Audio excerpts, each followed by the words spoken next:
Good afternoon. Welcome to Tribune News on Q, your go-to afternoon news source. Only here, the Daily Tribune. We're now live at Daily Tribune's Facebook page, Daily Tribune PH on YouTube, and at Daily Tribune Official on TikTok. For today's headlines. Representative Leandro Leviste on Monday made public the Cabral files, a set of documents he said lists 146 DPWH projects worth roughly 20 billion pesos under the 2025 National Expenditure Program. Baguio City Mayor Benjamin Magalong has turned his attention to the Department of Health, accusing the agency of alleged irregular practices. DILG John Vic Remulla on Tuesday said his department will file complaints against several Bureau of Fire Protection officials for allegedly rigging bids to procure fire safety equipment. A police officer stabbed his co-accused colleague on Tuesday morning while they were both in restrictive custody at Camp Crame, Quezon City over a 13.5 million theft case, according to the police report. The Parliament of the BARMM has approved a districting measure on its third and final reading after a special session that lasted about 10 hours starting on Monday afternoon. The Philippines is exporting raw sugar to the United States for the third consecutive year this 2026, seeking to boost local sugar prices and address the current market glut. K-pop singer Boa will likely release a new album this year to mark 15 years since her debut. The Minnesota Timberwolves French center Rudy Gobert has been given a one-game suspension after acquiring his sixth flagrant foul of the season.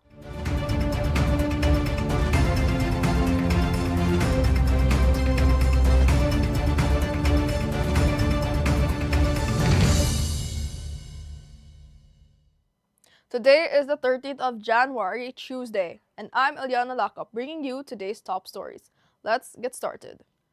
Representative Leandro Leviste on Monday released on social media a set of documents known as the Cabral files, which he said list 146 Department of Public Works and Highways projects worth about 20 billion pesos, including in the 2025 National Expenditure Program.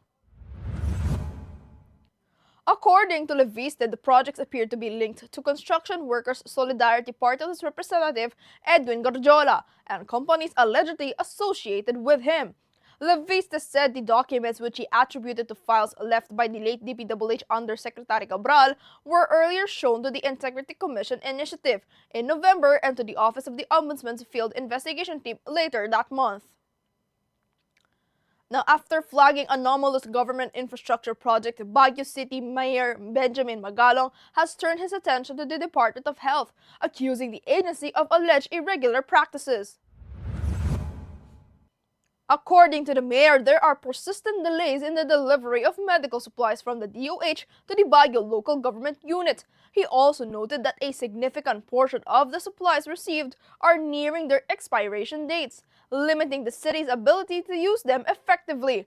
Magalong further raised concerns over the procurement of medical equipment, urging an investigation in the suspected overpricing of specialized machines, such as endoscopy and CT scan units at the DOH-managed facilities, including the Baguio General Hospital and Medical Center.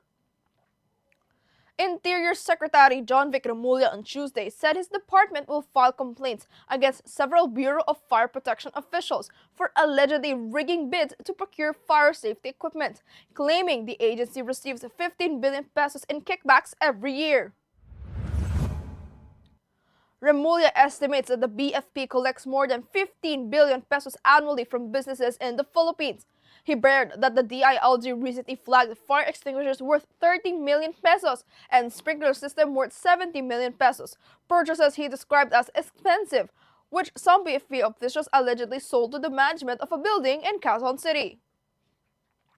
Now, a police officer stabbed his co-accused colleague on Tuesday morning while they were both in restrictive custody at Camp Crame, Quezon City, over a 13.45 million theft case, a police report said. The report noted that the incident occurred in the facility's kitchen, where both officers and 4 other co-accused cops were being held ahead of their preliminary investigation before the Quezon City's prosecutor office, later scheduled on Tuesday. According to the police report, the victim, an executive master sergeant, first entered the kitchen, followed shortly by the perpetrator, a senior master sergeant. The Parliament of the Bangsamoro Autonomous Region in Muslim Mindanao has approved a districting measure on its third and final reading after a special session that lasted about 10 hours starting on Monday afternoon and extending into the early hours of Tuesday. The approval comes after a lengthy nominal voting, with members allowed to explain their votes. The Parliament convened at past 2 p.m. on Monday and passed the measure on second reading after some 8 hours. The Philippines is exporting raw sugar to the United States for the third consecutive year this 2026, seeking to boost local sugar prices and address the current market glut. The Department of Agriculture unveiled on Monday plans to export 100,000 metric tons of locally produced raw sugar to the U.S. market at the soonest time possible. Churalra said setting aside a portion of domestic sugar output for export to America would help absorb excess raw sugar and alleviate the downward price pressure that has battered producers despite previous policy measures. Now, the benchmark PSEI slipped 2.40 points or 0.04% to 6,417.56, while the All Shares Index edged down 0.01% to 3,640.60. Financials fell 0.11%, while industrials declined 0.13%, and holding firms slipped to 0.03%. Property stocks also edged lower, down by 0.01%. The services sector bucked the trend, gaining 0.31%, while mining and oil stocks led the advance, jumping to 2.85%. And for our entertainment news, K-pop singer BoA will likely release a new album this year to mark 15 years since her debut. The 20-year-old also posted a photo of herself singing at a recording studio on Instagram, leading fans to suspect a comeback. BoA debuted at age 13 after 2 years training under SF Entertainment in 2000, when it was all rare for a teenager to hit the professional music scene. And for our sports news, the Minnesota Timberwolves French center Rudy Gobert has been given a 1-game suspension after accruing his 6th flagrant foul of the season, NBA disciplinary officials said Monday. Gobert was sanctioned after game officials ruled he had not given Spurs star Victor Wembanyama enough room to land safely after a 3-point attempt. The veteran told the local media after the incident Sunday's foul had not been ill-intended. Did you know that? And for this afternoon's trivia, on January 13, 1975, President Ferdinand Marcos issued a proclamation that would reshape how the Philippines recognized its national heroes. For the first time, a Muslim Filipino leader, Sultan Muhammad Dipatuan Kudarat, was officially hailed as a national hero of the entire Filipino people, not merely of the Muslim communities. This declaration was authorized under Letter of Instruction number 126, issued in September of 1973. And for our viral story, a TikTok user shared that he was trying out a cosplay with face makeup on when he was ordered to do a task that required him to go out of the house.